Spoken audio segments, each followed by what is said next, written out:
ओम श्री गणेशाय नमः।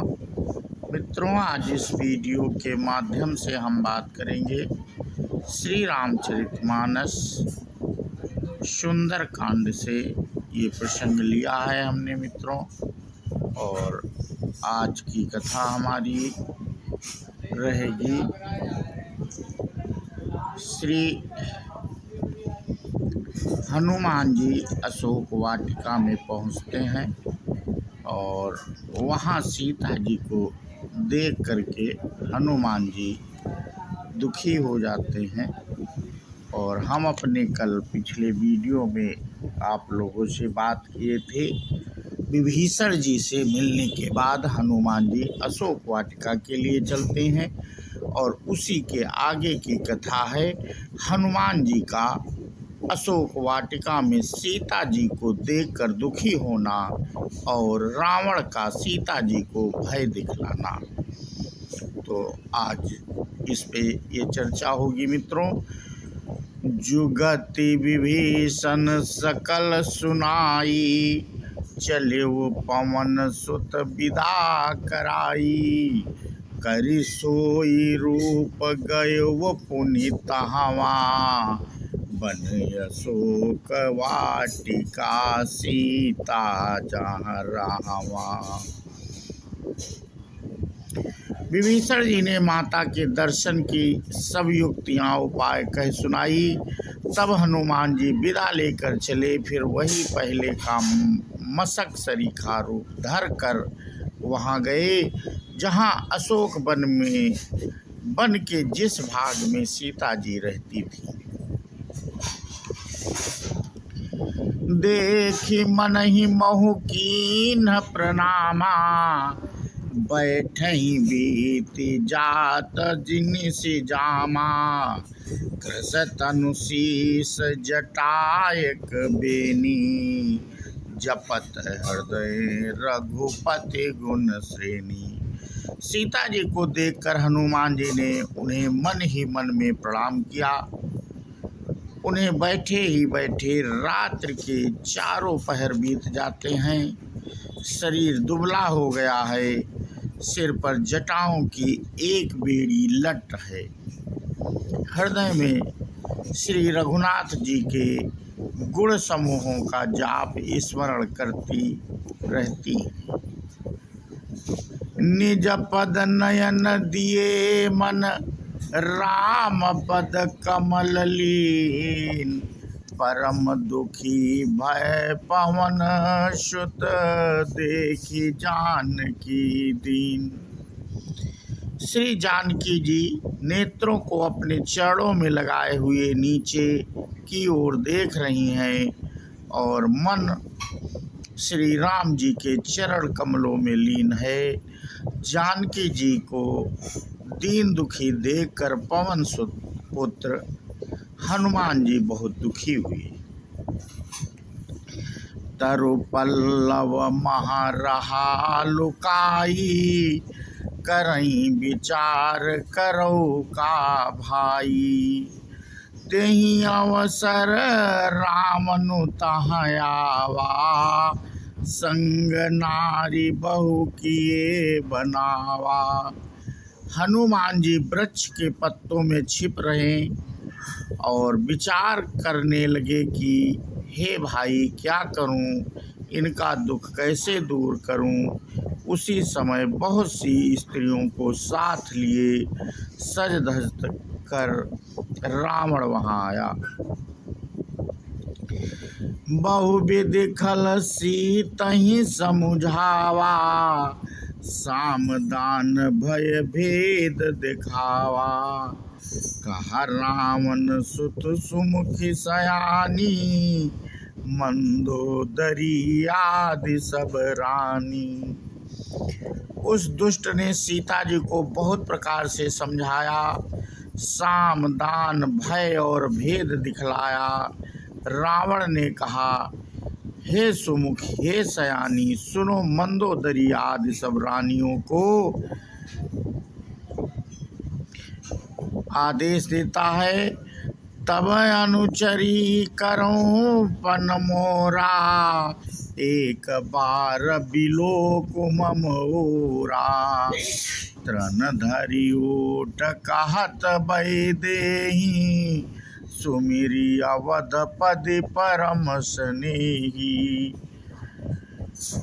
मैं तुम्हारी दासी बना दूंगा, यह मेरा प्रण है। तुम एक बार मेरी ओर देखो तो सही, अपने परम स्नेही कौशलाधीश श्री रामचंद्र जी का स्मरण करके जानकी जी तिनके की आड़ यानी पर्दा करके कहने लगी। सुनु दस मुख खदोत प्रकाशा, कबहू किनलनी करई विकासा। असमन समुझ कहत जानकी, खल सुधि नहीं रघुबीर बान की। हे दसमुख सुन, जुगनू के प्रकाश से कभी कमलनी खिल नहीं सकती हैं। जानकी जी फिर कहती हैं, तू अपने लिए भी ऐसा ही मन में समझ ले, रे दुष्ट, तुझे श्री रघुबीर के बाण की खबर नहीं है। सठ सूने हरियाने ही मोही, अधम नीलज लाज नहीं तो ही। रे पापी, तू मुझे सूने में हर लाया, रे अधम निर्लज्ज, तुझे लज्जा नहीं आती।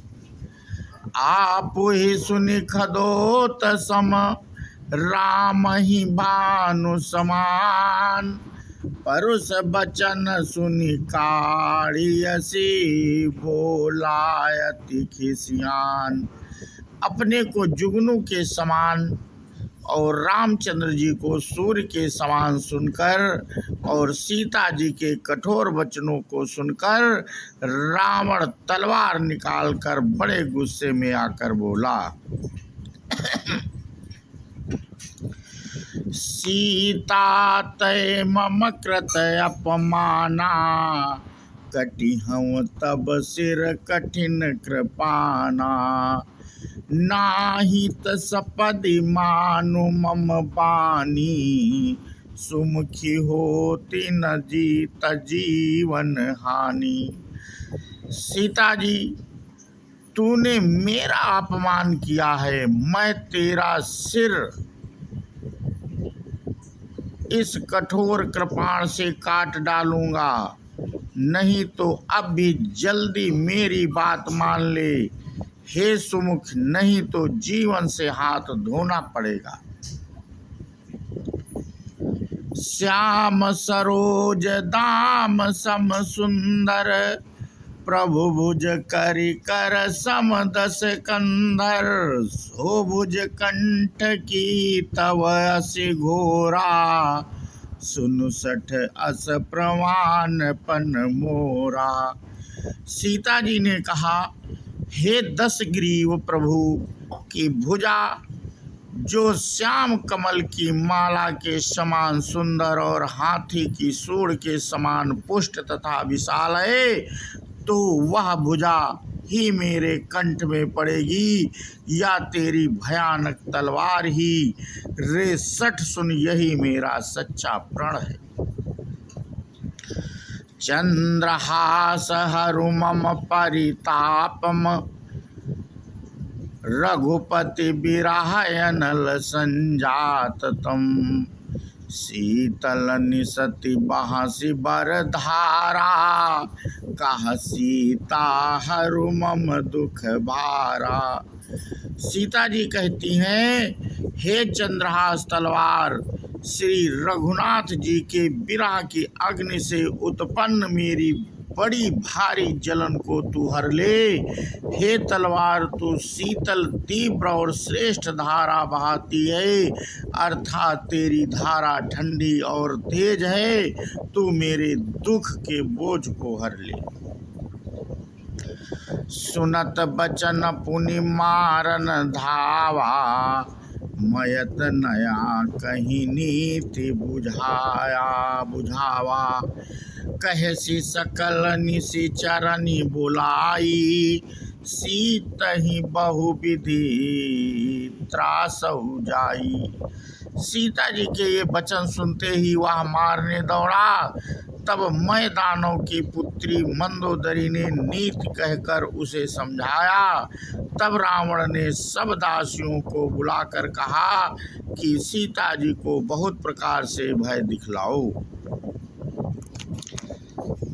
मास दिवस महु कहा न माना, तब मैं मार विकारी कृपाना।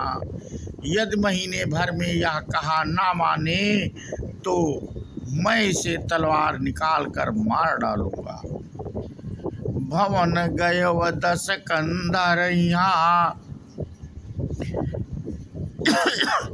पिशाचिनी वृंद सीतहि त्रास देखामहि, धरहि रूप बहुमंद। यूं कहकर रावण घर चला गया। यहाँ राक्षसियों के समूह बहुत से बुरे रूप धरकर सीता जी को भय दिखलाने लगी। त्रिजटा नाम राक्षसी का, रामचरण रति निपुण विवेका। सबनो बोली सुनाय सी सपना, सीतहि से ही करो हित अपना। उनमें एक त्रिजटा नाम की राक्षसी थी। उसकी श्री रामचंद्र जी के चरणों में प्रीति थी और वह विवेक ज्ञान में निपुण थी। उसने सबों को बुलाकर अपना स्वप्न सुनाया और कहा, सीता जी की सेवा करके अपना कल्याण कर लो। सपने बानर लंका जारी, जातु धान सेना सब मारी। घर आरूढ़ नगन 10 सीसा, मुंडित सिर खंडित भुज बीसा। स्वप्न में मैंने देखा कि एक बंदर ने लंका जला दी। राक्षसों की सारी सेना मार डाली गई। रावण नंगा है और गधे पर सवार है। उसके सिर मुड़े हुए हैं, 20 भुजाएं कटी हुई हैं। एहि विधि सो दक्षिण दिश जाई, लंका मनहु विभीषण पाई। नगर फिरी रघुवीर दोहाई, तब प्रभु सीता बोली पठाई। इस प्रकार से वह दक्षिण यमपुरी की दिशा को जा रहा है और मानो लंका विभीषण ने पाई है। नगर में श्री रामचंद्र जी की दुहाई फिर गई। तब प्रभु ने सीता जी को बुला भेजा। यह सपना मैं कहूँ पुकारी, होई है सत्य गए दिन चारी। तासु बचन सुनिते सब डरी, जनक सुता के चरणनि परी। मैं पुकार कर निश्चय के साथ कहती हूँ कि यह स्वप्न कुछ ही दिनों के बाद सत्य होकर रहेगा। उसके वचन सुनकर वे सब राक्षसियाँ डर गईं और जानकी जी के चरणों पर गिर पड़ी। तो मित्रों, आज अपना प्रसंग हम यहीं पे समाप्त करते हैं और इसके आगे की कथा हम अपने अगले वीडियो के माध्यम से साझा करेंगे। बोलो सियावर रामचंद्र की जय, हनुमान जी की जय। जय हिंद, जय भारत, वंदे मातरम।